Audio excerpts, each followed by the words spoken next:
Resumo do livro Como Ouvir a Voz de Deus. Apóstolo Marcos Fernando. Em meio a essa busca, meus ouvidos espirituais foram abertos e comecei a ouvi-lo claramente. Minha primeira experiência consciente de escutar a sua voz foi quando, em sonho, ele me deu versículos bíblicos. Meu desejo é que você seja ativado, que seus ouvidos espirituais sejam abertos e que você comece a ouvi-lo e compreendê-lo com clareza.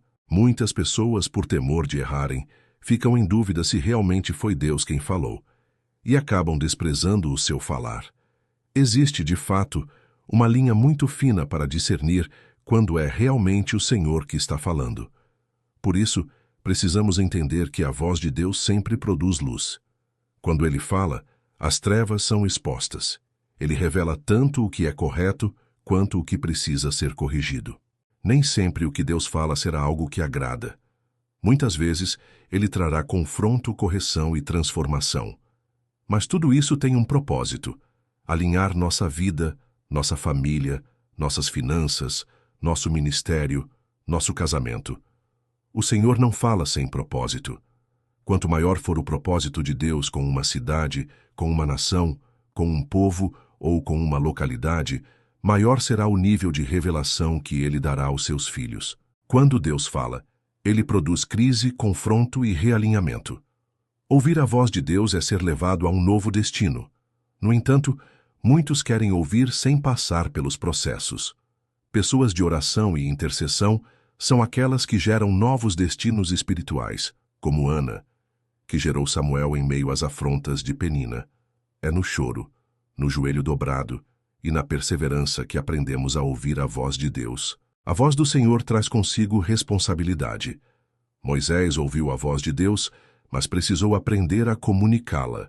Uma coisa é ouvir, outra é ser fiel para transmitir o que ele disse. O compromisso com a voz de Deus é essencial.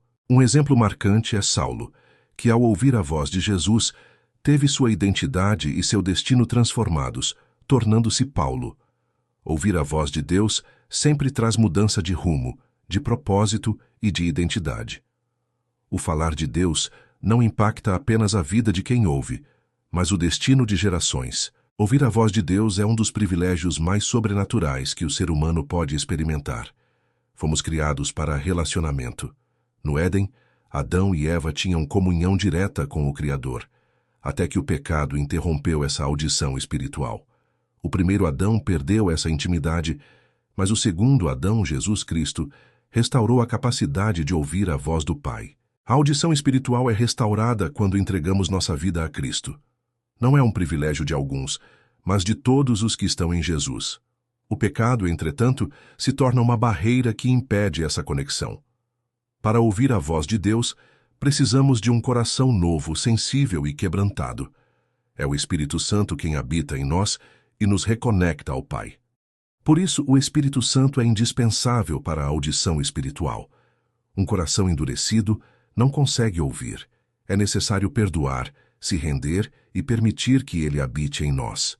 Buscar a presença diariamente, através da oração, adoração e intercessão, é o que mantém nosso espírito conectado e sensível à voz do Senhor.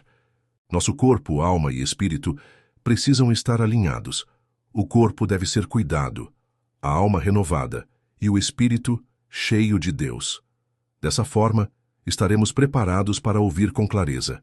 Quem tem fome e sede dele, receberá revelações específicas para a sua vida. O ambiente onde Deus fala é o ambiente de serviço e adoração. Samuel só aprendeu a identificar a voz de Deus porque servia no templo. Quando o coração está disposto a servir, a voz do Senhor se torna familiar. Quem nunca desenvolveu intimidade acha estranho quando Deus fala. Por isso, não basta visitar a presença de Deus, é preciso habitar nela diariamente. A maturidade espiritual também nos ajuda a discernir. Eli, mesmo com suas falhas, conseguiu instruir Samuel a reconhecer a voz de Deus. Assim também precisamos de orientação e maturidade para identificar o falar divino. À medida que crescemos em intimidade com o Senhor, nossa audição espiritual vai se tornando mais clara.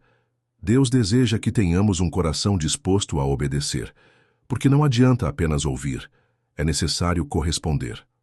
A obediência abre caminhos de revelação, enquanto a desobediência fecha portas. Samuel respondeu ao chamado e se tornou profeta de uma geração. Da mesma forma, quando respondemos à voz do Senhor, Ele nos conduz a níveis mais profundos da sua presença. A voz de Deus nunca traz confusão. Ela traz paz, direção, correção e propósito. Ouvir exige prática, leitura da palavra, oração, jejum e adoração. É nesses ambientes de busca que o Senhor fala. Deus não se revela por curiosidade, mas por propósito. Sempre que Ele fala, estabelece destino, corrige caminhos e ativa dons. O Espírito Santo é quem sustenta a voz de Deus em nós. Ele revela, consola, direciona e ensina. Sem Ele, a voz se torna distante. Com Ele, tudo se torna claro. É necessário cultivar diariamente a sua presença. A voz de Deus também nos leva a amadurecer. Ele molda, corrige e nos transforma à imagem de Cristo. Isso afeta todas as áreas da vida: caráter, família, relacionamentos, ministério e profissão. Ouvir a voz de Deus é assumir uma responsabilidade. Aquilo que recebemos não é só para nós, mas para a edificação de outros. O maior privilégio da vida cristã não é apenas saber que Deus existe, mas viver em relacionamento constante com Ele, ouvindo e obedecendo à sua voz. Esse é o propósito da criação, comunhão entre o Criador e seus filhos. Portanto, que cada um de nós se disponha a buscar a presença, cultivar intimidade e desenvolver sensibilidade espiritual. A voz de Deus é luz, é direção, é vida.